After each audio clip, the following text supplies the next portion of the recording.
Hardcore! It's like the best game mode in Battlefield for the last like 5 years. It's such a fun game mode and I love it so much. I loved it in Battlefield 3, I loved it in Battlefield 4.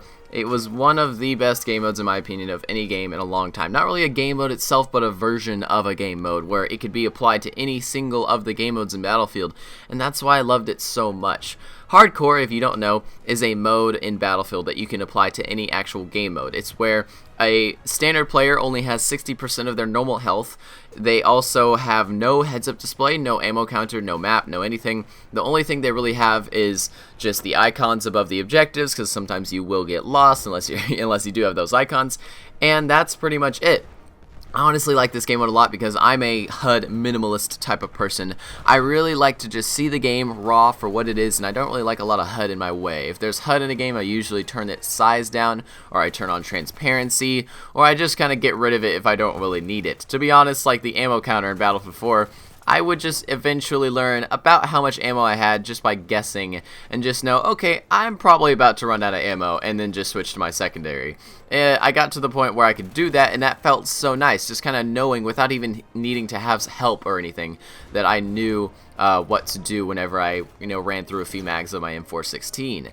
Usually in this game mode, snipers are a one-hit kill as well, so snipers usually will dominate the infantry-based maps, that don't really have a lot of cover, and additionally don't have a lot of vehicles to take out the snipers. I really feel like snipers in Battlefield 1 are already so much more powerful that when hardcore mode comes along with only 60% of player health, snipers are absolutely going to dominate the battlefield. Not that that's really a bad thing, because every other weapon equally does as much damage and more increased than the standard game mode as the bolt actions, but overall, if you can one-shot somebody from across the map by hitting them in the toe, that's a pretty powerful rifle. Additionally, Battlefield and DICE EA, or EA DICE, are tweaking the Suez map. The Suez map was really, really odd. The way it played out is that there's 3 objectives, there's A, B, and C, and usually one team would take all of the objectives over like 10 or 15 minutes, and then the other team would just be stuck at their spawn point, not really able to even get out.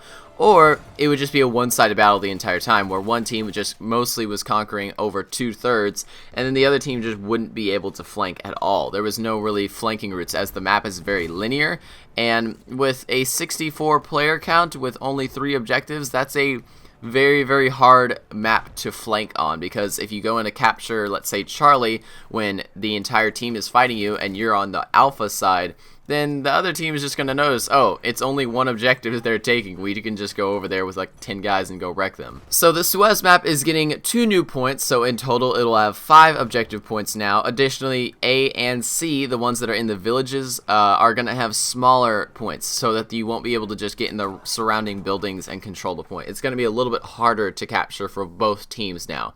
Additionally, they'll get an armored vehicle for every team, so something like a tank, something like artillery truck or light tank. That'll allow people to kind of push that front line out a little bit and get flanks off a little bit more effectively. And I think that's a good thing, because Suez definitely needed some balancing, and some of the other maps, in my opinion, also need some balancing as well, but never as bad as Suez. Suez was clearly at the first part of, like, at the first game I played on Battlefield, I think was actually Suez, and I think I already realized that it was a very unbalanced map by that time. Additionally, for people that don't really know what Battlefest is coming November 16th. Battlefest is pretty much where players will get rewards for doing community missions in multiplayer and such. They used to have it in Battlefield 4. I don't believe they had it in any other game earlier than that. But in Battlefield 4, you would, let's say, get 20 headshots with a certain gun, and you would get a battle pack by the end of the week. And so you do these little kind of missions that are kind of cool, and you can get a battle pack by the end of the week as a reward, and it's kind of cool. It just makes people kind of play Battlefield. They used to do it with the XP boosts. Now there's not any XP boosts, which I kind of like. But it's a lot easier now for overall players to just, go out and get some rewards for if they're really paying attention to what they need to do to get those rewards. Additionally, we are getting a new game mode soon in Battlefield. Fog of War is coming, and Fog of War is a team deathmatch based game mode that is, well, foggy. It's going to have a very limited view distance, or I guess like distance to where you can actually see people, and also there are no name tags. So if you look at someone directly, a name tag doesn't pop up above their head telling you that they're an enemy. So it's going to be very confusing. I think name tags, I think there's still going to be friendly icons in this game mode, but think of playing this in hardcore where there aren't friendly icons and where you can actually injure your own, or I guess there are friendly icons, but they aren't as really apparent. and where friendly fire is actually enabled so that you can't actually hurt your own players. I think that's going to be a pretty interesting game mode. I don't know how long it will last facing the crazy new popular game modes in Battlefield 1, like Operations is so popular now.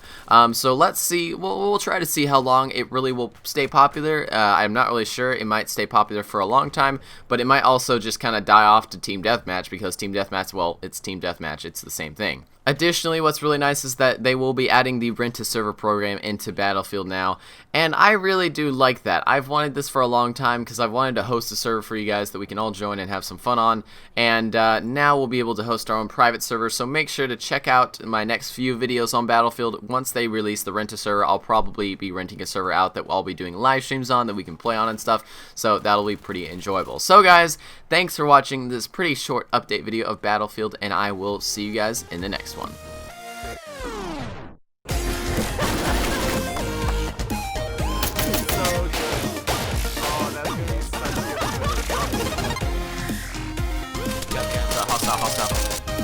Oh, hello, Blake! You made it! No, this can't happen. No! Yeah, get him, buddy! Contact, man! 20. Oh my god! Slow down! Oh god!